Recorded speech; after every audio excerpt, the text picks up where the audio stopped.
Hello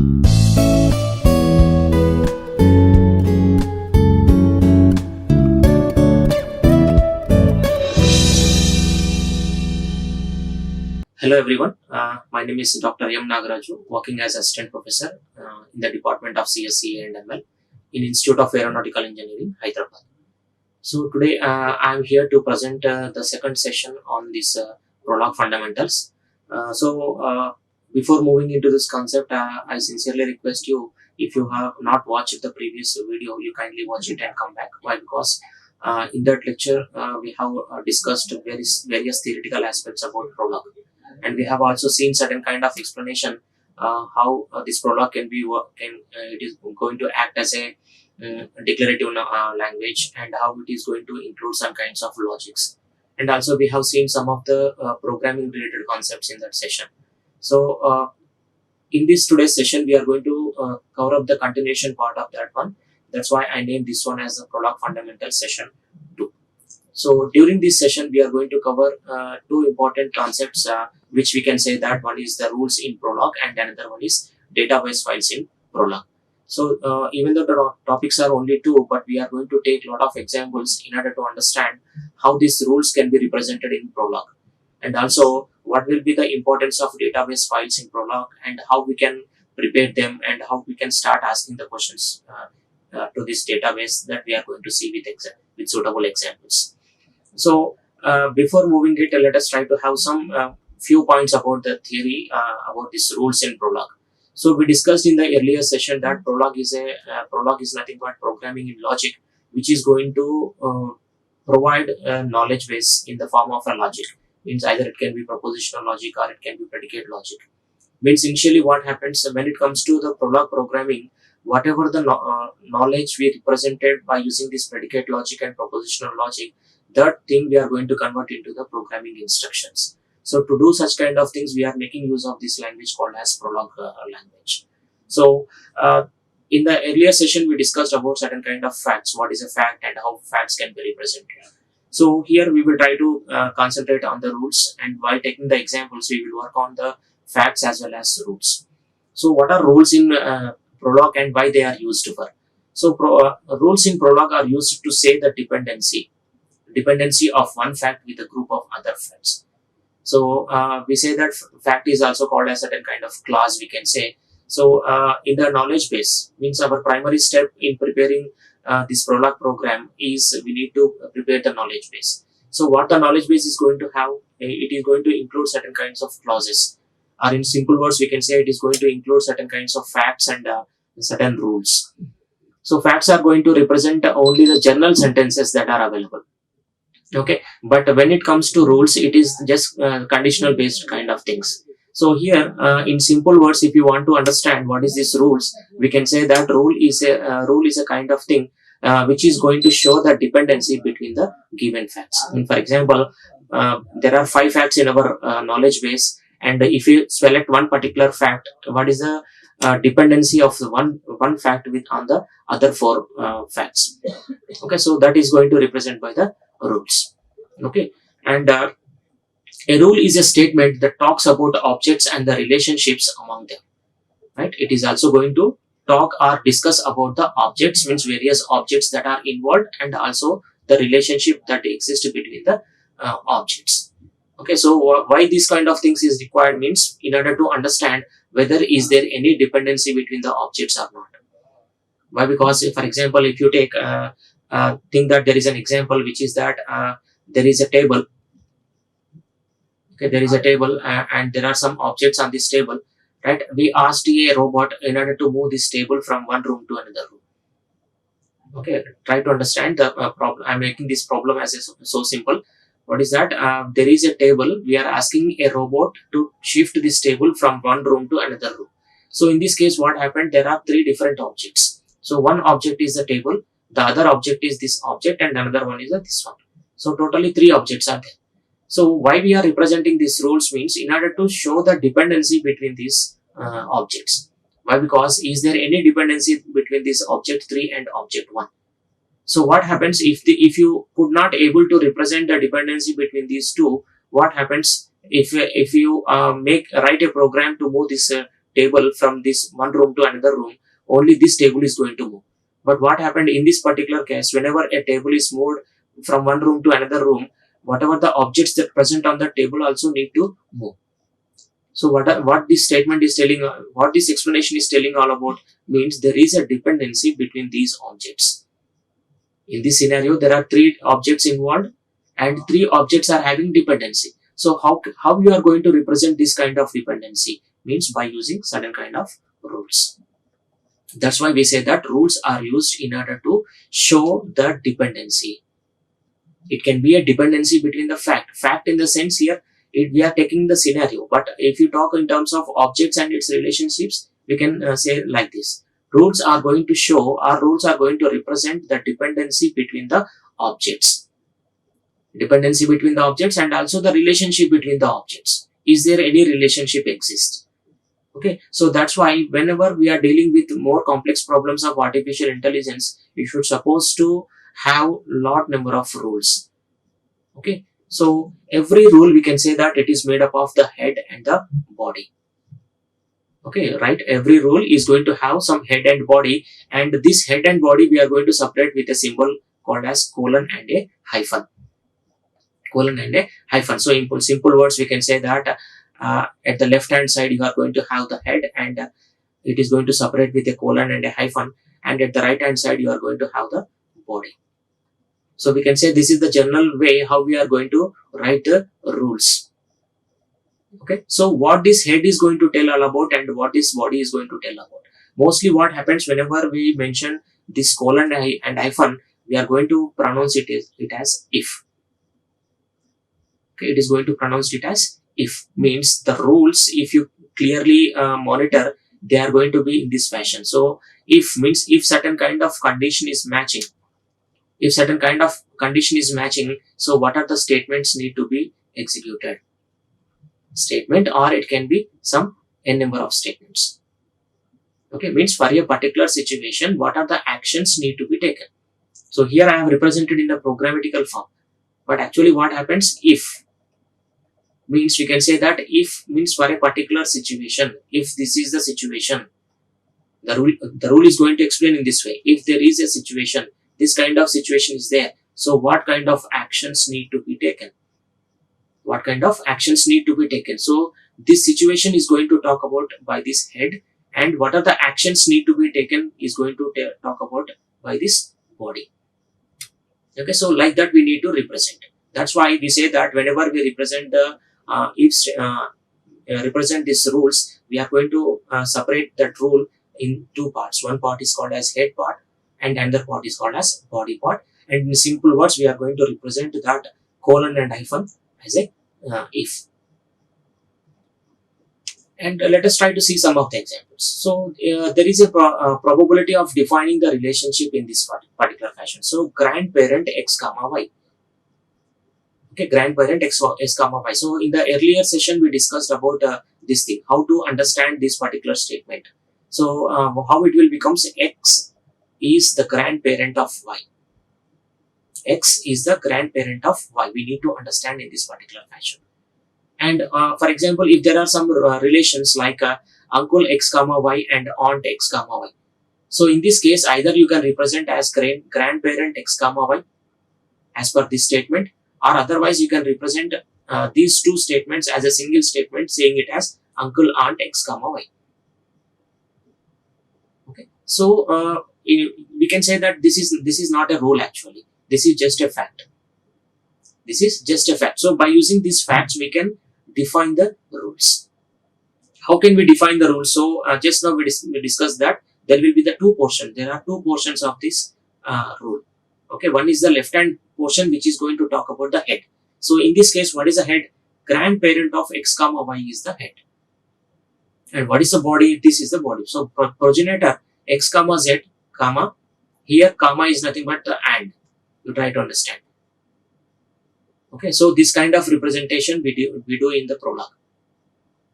Okay, so whatever the rules we have in the general form, that rules we are converting into the Prolog representations here. So what happened in the body part, we are telling that progenitor x comma z and progenitor z comma y. Okay, so in the simple way, in the same way, uncle, aunt, x comma y. So how we can represent it in the body? We are representing in this fashion: progenitor z comma y and progenitor v comma z comma progenitor v comma x. Okay, so you may get a little bit confused in understanding these statements, but I will give a complete example from the scratch so that you will understand clearly how these rules will be represented. Okay, so just now we discussed that the first part of the rule is called as a head part, and uh, head part, or otherwise we can say that it is a conclusion. Head part are the conclusion, and the symbol, this one is called as a conditional if. And to the part of the rule that is after this one is called as a body or the conditional part. So in this case we can say that this is simply, it is the conditional if. It is conditional if, and before conditional if we are going to see the head, and after this we are going to see the body. This head is also called as conclusion, and this body is also called as a conditional part. It is also called as a conditional part. Okay. So coming to the database. So when it comes to Prolog programming, database preparation is a primary thing.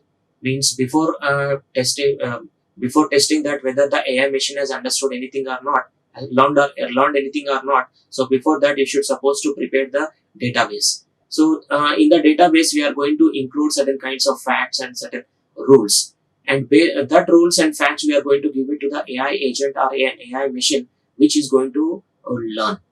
Means after completing the learning process, whenever we start asking the questions, if you could able to give the answers, then we can say that the AI agent has learned from the given knowledge. So in simple words, we can say that knowledge database files are nothing but again the knowledge base files, where we are going to include the facts and rules related to a particular problem statement.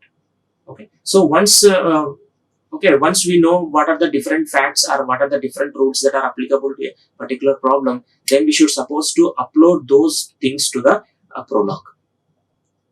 We need to upload those things to the Prolog. So how can we do it? Means we need to prepare a database. We need to prepare a database, or we need to prepare a knowledge base, we can say.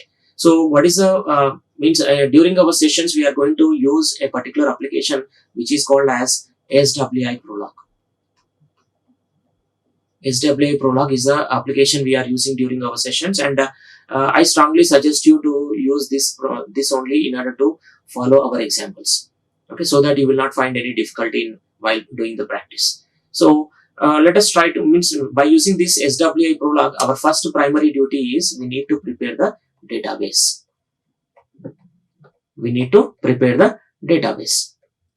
Okay, so once the database is done, preparation of database is done, then we should suppose to connect the database with the console. We need to connect the database with the console. Then after, once the connection is established between this database and console, next we need to start asking the questions. Okay, we need to start asking the questions. So then only we can come to know that whether the AI agent has learned from the given database or not. Okay, so let us try to understand with an example. So Prolog database. So think that we are preparing a Prolog database with simple facts. So these are the three facts we can say. Now we need to understand why these things are called as facts, why they are not rules. Okay, so if you are representing any statements with this kind of thing, mentioning the head and body part separating with colon and a hyphen, then such kind of representations we simply call them as rules. But here we are having just the general statements, means they are just telling about the association between the objects. Sometimes you may have only one object, or sometimes you may have two objects. So in this case, we have represented three facts in the database. So how can we represent it? Is underscore hero. So who is here? Alex is hero. We need to understand in that fashion. Means if in order to tell that Alex is an hero, so we are representing that statement in the Prolog form as is underscore hero in the brackets as Alex. So what happens? Is hero is going to become the predicate here. Okay, it is called as a predicate. And here the Alex or the John or Alex John, there these things we can call them as a arguments. Okay, so in fact we need to understand a fact can have a single argument and a fact can have multiple arguments. Okay, right, like that you need to understand. But most often you try to understand, you should supposed to keep at least one argument in the fact. Okay, so that it will become a valid fact. Okay, so you come to this one, Alex comma John, and I am mentioning the predicate as a progenitor, or otherwise we can say that this as a relation also. Okay, so how we need to understand this. Alex is a progenitor, Alex progenitor of John. Okay, so these are belongs to the same family, we can say. Means Alex is a family member of John family also. Like that you need to understand. Okay, so this is the database we are going to work, and next, once it is done, our next duty is we need to start asking the questions to the Prolog. Okay, so what does it mean? Means whenever you prepare a database and include some certain kinds of facts, that means that now the database is ready. Once the database is ready, next you should supposed to ask the questions, means you need to test whether the AI agent or the AI program has learned anything from the given facts or not. So for asking the questions, so how can we ask the questions, you see, for this particular database. So you see, you try to understand the asking of questions is going to be differ based upon the facts or rules you are mentioning in the database. Okay, so I cannot say that every time the questions will be same. Okay, so here what is the question I am asking? Is hero Alex? Okay, so you try to understand for most of the cases. Okay, for most of the cases the answers for the questions will be either true or either false.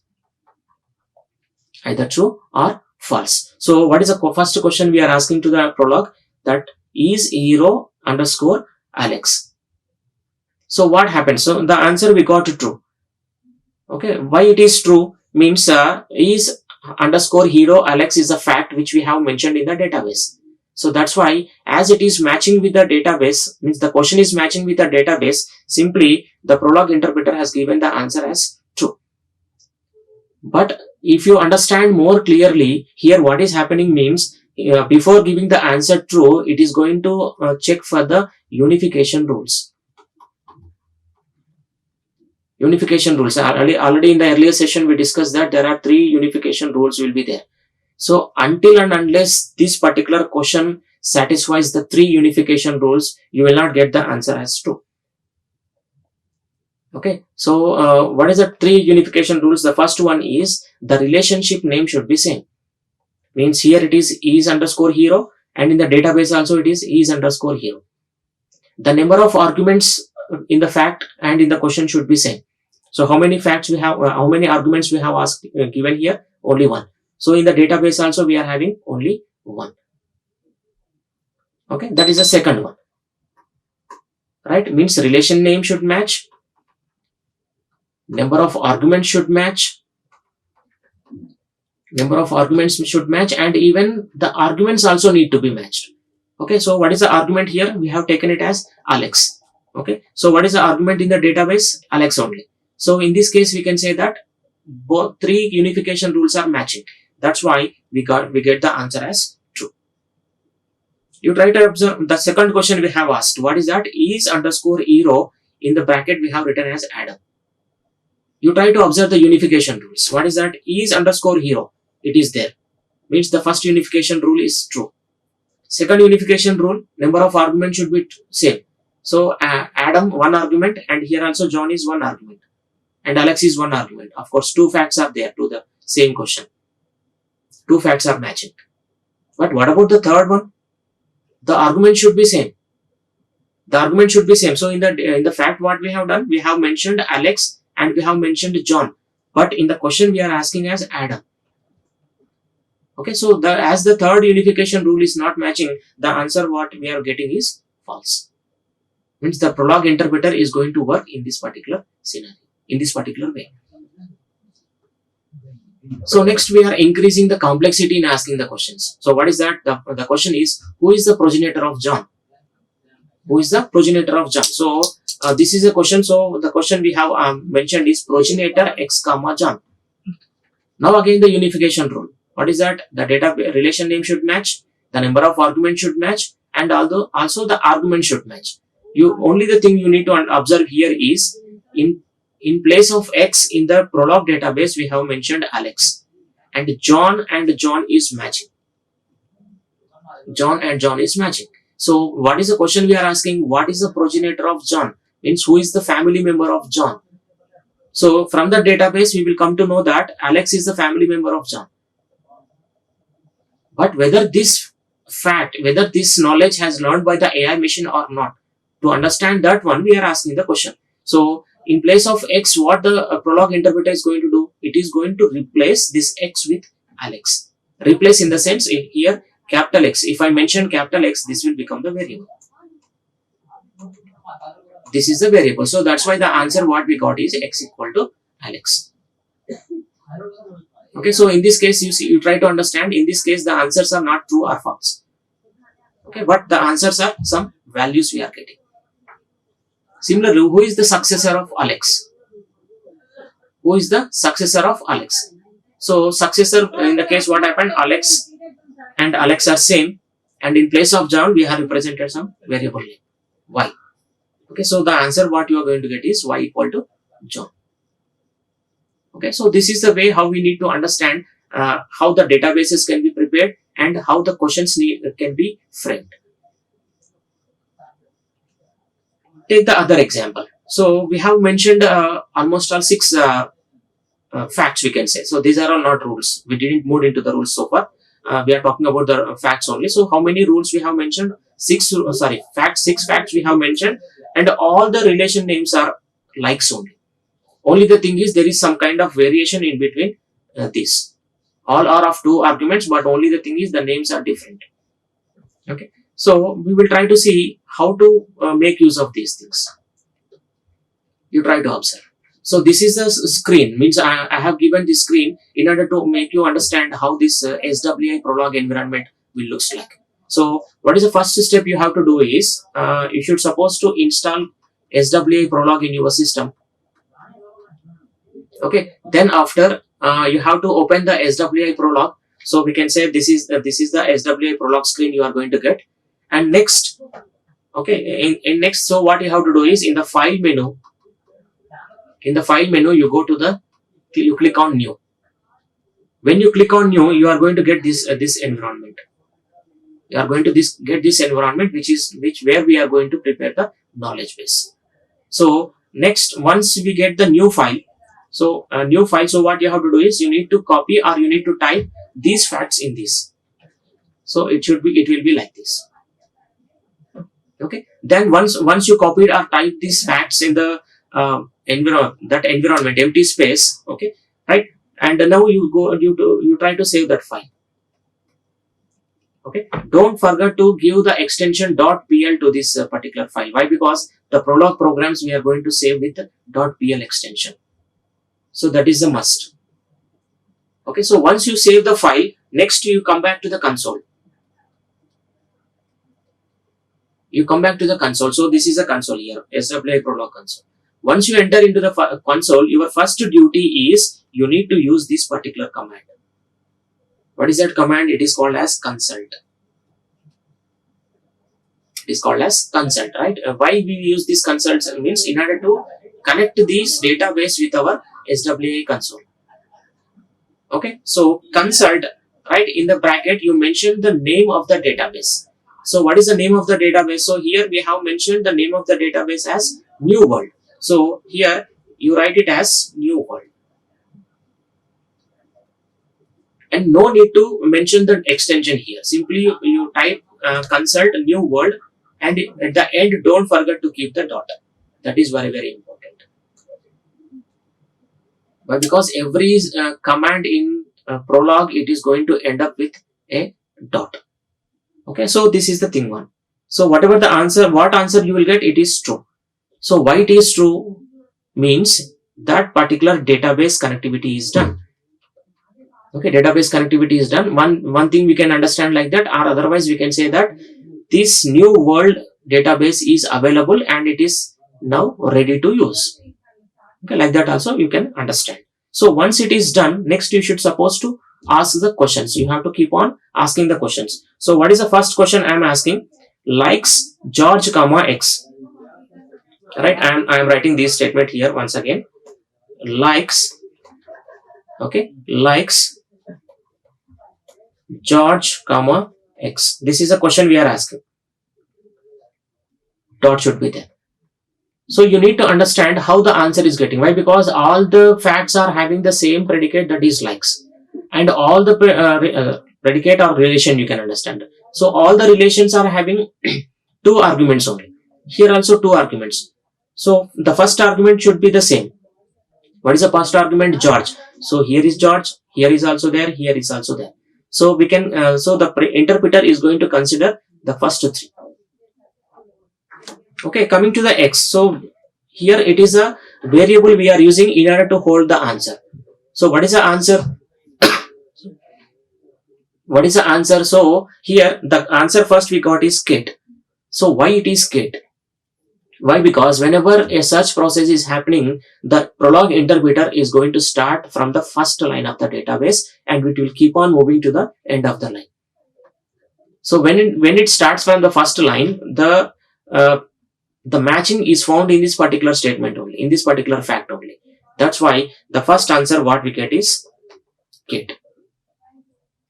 Okay, right? But you need to understand one important point. For this question, the answer is not only one. We are going to have three answers. There are three possible outcomes. So what are they? Means these three facts are matching to our question. Means here what does it mean? X can be Kate, X can be Susie, or X can be Y. So how we are going to get all the three possible outcomes means whenever we get the first answer, immediately you should supposed to press the semicolon. Type the semicolon. Once you type the semicolon, it is going to give the second answer as Susie. And still if you think that there is one more answer, possible outcome, again here also you keep the semicolon. So then you are going to get the answer as Y. If there are no any possible outcomes, immediately the cursor is going to come to this place. So that's why here you can able to see three possible outcomes for only one question we have asked. Why? Because for this particular question, there are three facts which are matching to the matching that we have mentioned in the knowledge base or the database. Okay, so another question we are asking, what is that? Likes Y comma Jin. Likes Y comma Jin. So I'm writing it more clearly here. Likes Y comma Jin. So again the unification rules. You try to understand. Unification rules are more important. Okay, so based on the unification rules only, the answer is going to be decided. Either it can be true or it can be false. All the three conditions need to be matched in order to get the answer as true. If any of the condition is not matching, then answer we will get is false. Okay, so that's why we can say that here likes Y comma Jin. So here what happened? This is the only fact we can say which is going to match to the question asked. So the answer whatever we are going to get is Y equal to Kate. That's why you can see the answer Y equal to Kate here. Okay, so this is a simple way how you can work with the SWI Prolog. Let us try to take more examples and we will understand more about this. So the other example is, it is a conversion process. So what is a conversion? So we need to take the Fahrenheit temperature. Okay, we need to take the centigrade temperature and we need to convert it into Fahrenheit. Okay, so already we know that this is a formula which we used in order to perform the conversion. So only the thing you try to understand, this is the PL file. PL file indicates that it is a database file. So whether this database file is having facts or rules, so here we can say that there is no fact present in this one. Why? Because all are represented by using this colon and a hyphen. So just now we discussed that whenever it is colon and hyphen, then we say them as the rules. So this converter.pl is having how many rules? There are two rules. The first rule, why we are using the first rule? In order to perform the conversion.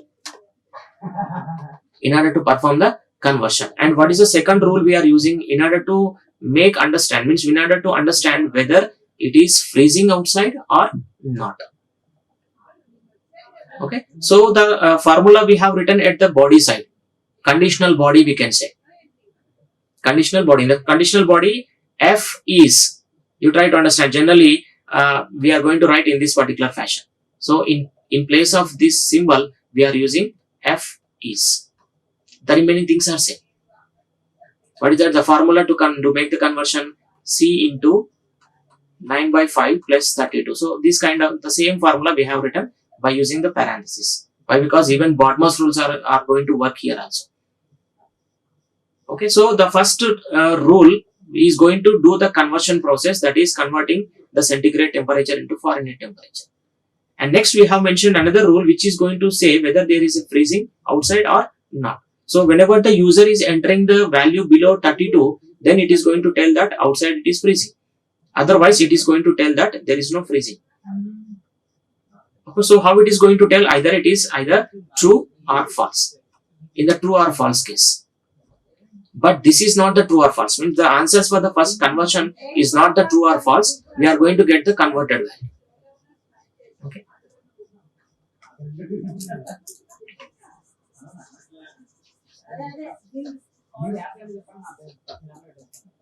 Okay, try to understand here. So what happened here? First we are asking, first our primary duty is, once the database is ready, we should suppose to use this command which is called as consult. Consult converter. So the answer what we got is true. Means now it is connected together. Next we have, I am asking a question. What is that? C underscore 2 underscore F. Okay, so why it is C underscore 2 underscore F means this is the way, or this is the relation, or this is a predicate which I have mentioned in the knowledge base, database. That's why it should supposed to match.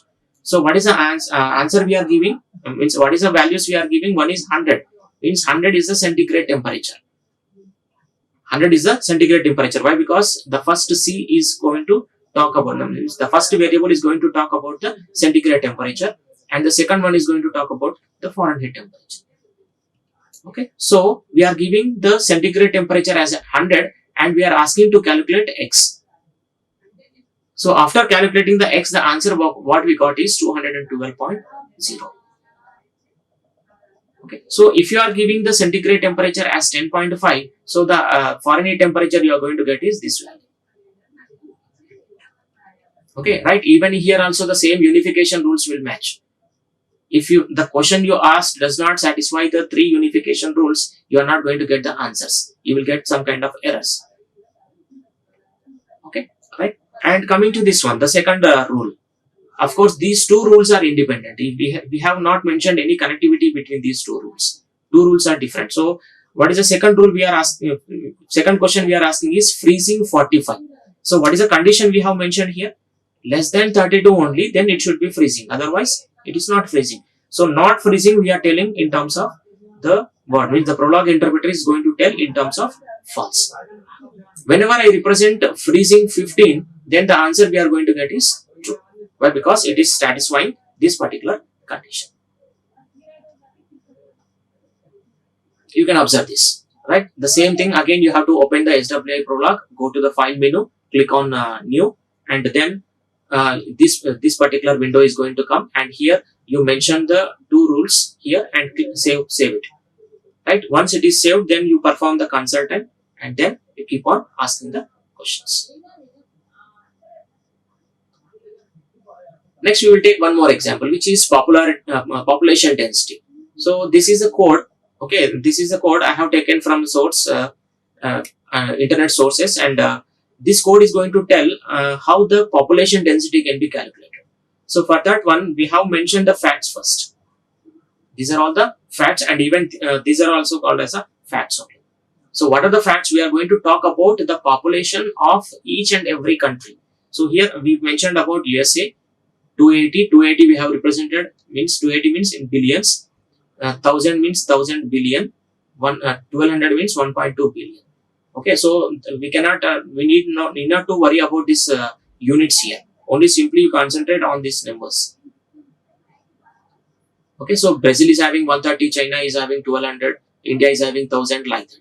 So okay, so based on these values, and even we need to know the area also. Why? Because the population density is going to be calculated based upon the number of people living and the place available. So that's why for area it is like this, and for how many number of means how many number of people are living, for that one we have mentioned these facts. Okay, so these numbers we have mentioned millions of square miles, and very important it is here the rule. What is the rule we have mentioned? Means how we are going to convert or how we are going to calculate the population density. So this is the thing. So head part. So what this head part is will tell means how to frame the question while asking the question while testing this one. Means the question should be in this particular form. Density density in the bracket x comma y. It should be like this. X comma y. X represents the country name. Okay, and y represents the density value. So what is the condition? What is the condition we are keeping? Pop x comma p comma a comma means in the sense and. Why? Because we need to consider the population as well as area in order to calculate the density. So we are considering these two facts and we are calculating the density as what? P by A. As P by A. Right? So like this we are going to mention, and let us try to see.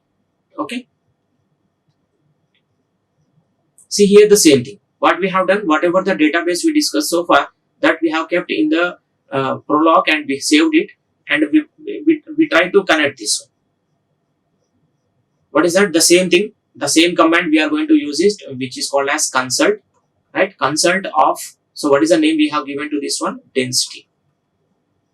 And we kept the question mark, but unfortunately we got the answer as false, or otherwise we got the answer this one.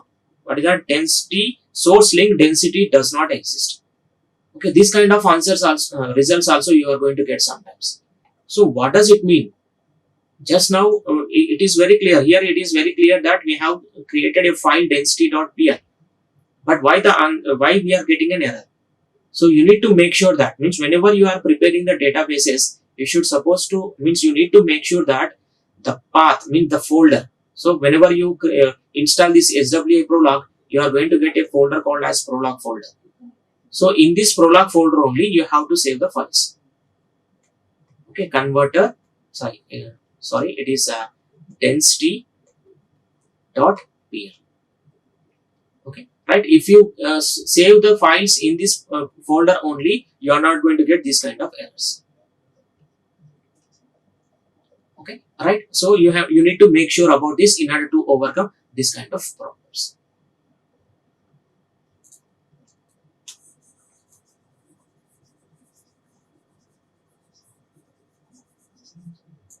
Okay, so what happens whenever you rectify such kind of comments? You have to go for save as, and you save the file in the same folder, Prolog folder. Then immediately when you click on, when you type the same command once again, you are going to get an answer as true.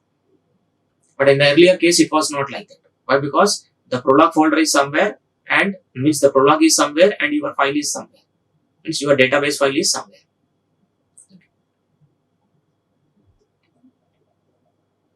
So coming to the population density, the same thing. First we have done the consultation, we got the answer true, and then we started asking the questions. So what is the question? First question we have asked, that is density x comma 220.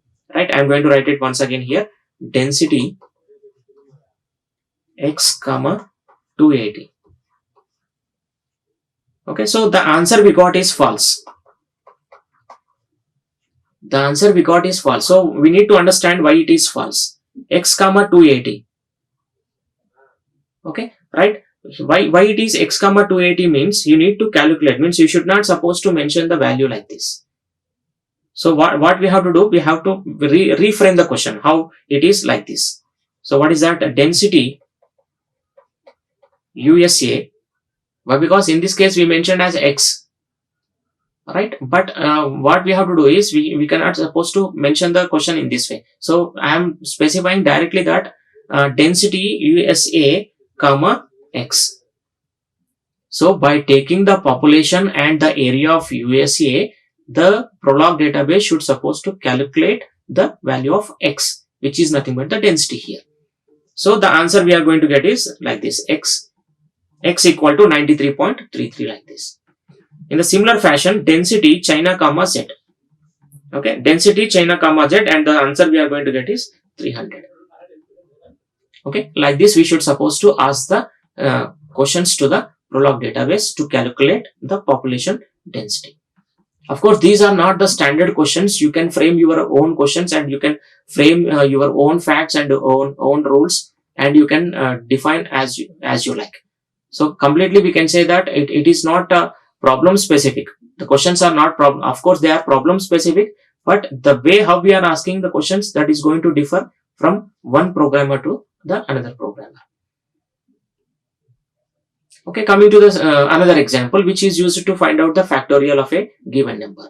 So what is that? The first one is, we know that for 0 the factorial will be 1, right? And then after we are mentioning the other rule. This is a fact, and we are mentioning the other rule, right, in order to calculate the factorial for any given number.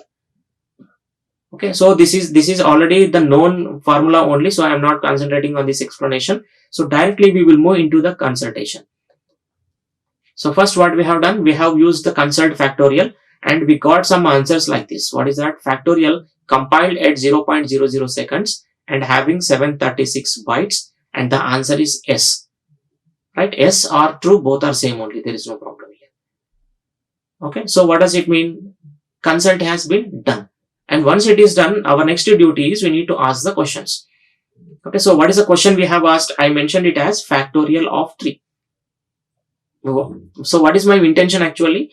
My intention is to calculate the value of 3, means to calculate the factorial value for 3. But unfortunately what happened? We got an error saying that undefined procedure. What do you mean by undefined procedure? So again the unification rules comes here. Okay, that's why every time I am stressing the point, unification rules. You try to observe factorial, and whatever the things we have mentioned in the database, both are matching. But what about the number of arguments? Here we have used only one argument, but there is no such rule or fact in the database which is having only one parameter, one argument. Okay, so the answer, that's why what we get is no. Okay, so there is no point of calculating of factorial for the number 3. So how we need to frame the question? So it should be like this. What is that? Factorial 3 comma f. So what does it explain? Means we are asking to calculate the factorial of 3, and whatever the answer that is coming, that we are asking to store in the variable f. Okay, so here also the same thing. The factorial of 0 will be 1, and the factorial of n, means any number can be f. So here in place of any number we have mentioned it as 3, and the f will be same.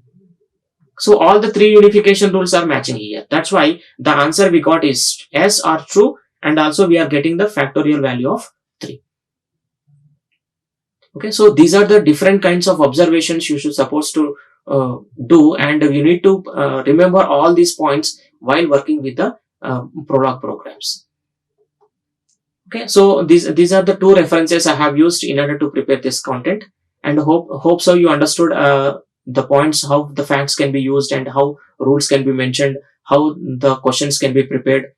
Okay, and how SWA Prolog environment can be used. So we will come up with another topics in the next session. Thank you. Like, share and subscribe.